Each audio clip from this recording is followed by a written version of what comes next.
In today's video, I am going to teach you how to reproduce a branch in Miro. This is a simple workflow that uses highlighting, copying, and pasting to recreate the same branch content quickly without rebuilding it from scratch. It is especially useful when you want repeated sections in a mind map, diagram, or flow, and you want the duplicated branch to keep the same look and structure. Start by opening Miro and going to your board. You can do this from your dashboard by selecting the board you want to work in, or by opening a new board if you are starting fresh. Once the board is open, take a moment to zoom to the area where the branch you want to reproduce is located. This helps you avoid copying the wrong items, especially if your board has many objects close together. Next, type and highlight. In Miro, this action is used to select the content you want to work with. After you type highlight, make sure the entire branch you want to reproduce is selected.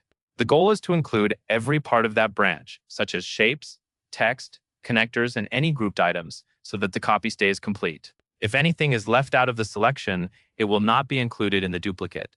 With the correct branch highlighted, click on Copy.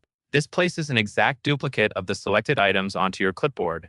It is a good habit to pause briefly and confirm that the selection outline is still visible before copying, because clicking on an empty part of the canvas can remove the selection. Now click on Paste. When you paste, Miro will place the duplicated branch onto the board, typically near the original selection. If the copy appears directly on top of the original, drag it slightly so you can see both versions clearly. Move the pasted branch to the location where you want the reproduced branch to live, and line it up with the rest of your diagram for a clean layout. If connectors need to be reattached to fit the new position, adjust them after you place the copy. That covers everything you need to know.